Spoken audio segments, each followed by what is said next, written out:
Have you ever heard of a place so terrifying that just its name sends shivers down your spine? Today, we're journeying into the heart of darkness, to a fortress shrouded in legend and fear.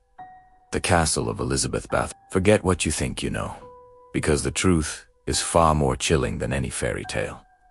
This isn't just a story of a countess. It's a tale of a place that seemed to live and breathe evil.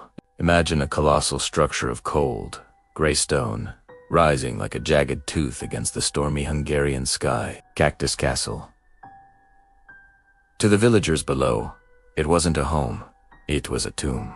A maze of endless, torchlit corridors, where shadows danced and twisted into monstrous shapes. Locals would cross themselves when they spoke of it, whispering that the iron gates were a one-way entrance. Once you passed through, you were swallowed whole, never to be seen again. They said the very walls seemed to watch you, that an unseen presence followed your every step, its cold breath on the back of your neck. Inside this fortress of fear lived Countess Elizabeth Bath, a woman of immense power and wealth. Her beauty was legendary, but so was the coldness in her eyes. The castle was her kingdom, and she ruled it with an iron fist. Servants moved through the halls like ghosts, their faces pale with a terror they dared not speak aloud. They knew the castle's secrets. They knew about the strange deliveries in the dead of night, the muffled cries that the thick stone walls couldn't quite contain, and the sweet, metallic scent that sometimes lingered in the air. The stories that trickled out were the stuff of nightmares. People spoke of young women from nearby villages, hired as servants, who would simply vanish.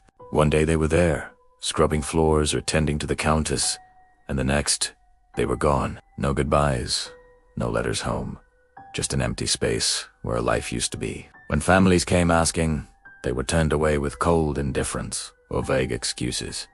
Sickness, they'd be told, ran away.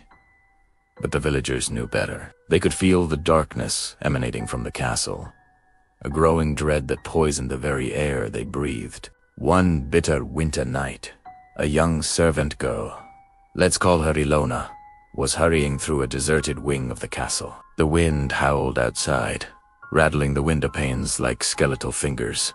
As she passed a heavy oak door that was always kept sealed, she froze. A sound, a soft, rhythmic sound, like dripping water. But it wasn't water. Curiosity, or perhaps a terrifying premonition, overcame her fear. Her hands trembling, she knelt down and peered through the ancient keyhole. What she saw would haunt her for the rest of her life. The room beyond was bathed in an eerie, flickering light, and in the center stood the Countess Elizabeth Bath. She was completely still, a marble statue in the gloom. But her eyes were glowing with an unnatural, predatory light. She wasn't doing anything, just standing there, her head slightly tilted as if listening, waiting. Ilona felt a primal fear grip her, a certainty that she was looking at something not entirely human. She scrambled back, her heart pounding against her ribs, and fled into the darkness. The image of those glowing eyes burned into her mind. Ilona wasn't the only one. Other servants had their own stories, fragments of a much larger, horrifying puzzle. One spoke of seeing the Countess emerge from her chambers, her white nightgown stained with something dark. Another recalled finding a strange, silver basin containing a thick, crimson liquid. But no one dared to speak openly. Fear was the true master of Cactus Castle, the fear of the Countess, and the fear of what she was capable of. The whispers eventually grew too loud to ignore. Rumors of witchcraft, of dark rituals, and of unspeakable cruelty reached the ears of the authorities. King Matthias II himself ordered an investigation. In December of 1610, a group of soldiers, led by a nobleman named Georgi Thurzo, stormed the castle. They were prepared for a fight, but what they found was an unnerving silence. The grand halls were empty. The kitchens were cold. They moved through the labyrinthine corridors, their footsteps echoing in the oppressive quiet. They found rooms that were strangely bare, stripped of furniture, as if their occupants had vanished into thin air. But there were signs. On the stone walls of certain chambers, they discovered bizarre patterns and symbols etched into the rock. Were they part of some forgotten ritual? A desperate message, or simply the mad scratchings of a tormented soul? They broke down the sealed doors, uncovering hidden cellars and dungeons deep beneath the castle. The air was thick and foul, heavy with the ghosts of past atrocities. While historical accounts differ on the exact details of what they found, the legend is clear. They uncovered evidence of unimaginable horrors, but of the Countess's many alleged victims, there were few physical traces left. It was as if the castle itself had consumed them. Elizabeth Bathory was arrested, but due to her noble status, she was never put on public trial. Instead, she was condemned to a fate some might consider worse than death. She was walled up within a set of rooms in her own castle.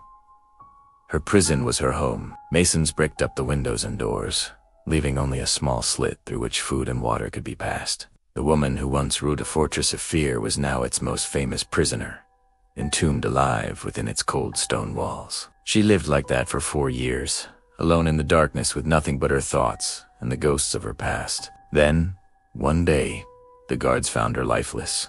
The reign of the Blood Countess was over.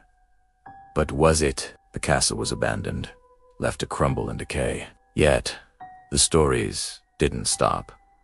In fact, they grew even more intense. Villagers claimed that on moonless nights, you could still see a light in the highest tower window.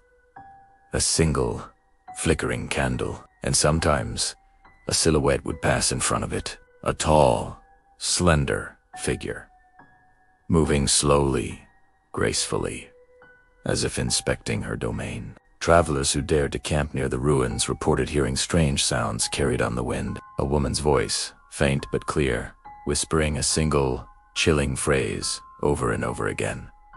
Bring me another one. Was it just the wind whistling through the broken stones? Or was it the restless spirit of Elizabeth Bathory, forever bound to the place of her crimes, forever yearning for what she had lost?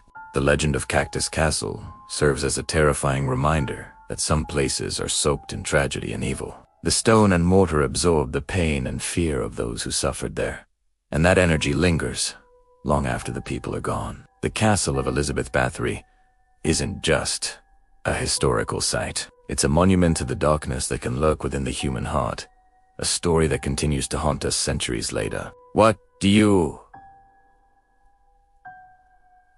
think? Was the Countess a monster, a victim of political conspiracy, or something else entirely? Let me know your theories in the comments below. Thanks for journeying into the shadows with me today. Don't forget to like and subscribe for more dives into the world's darkest mysteries. Stay safe, and whatever you do, don't listen for whispers on the wind.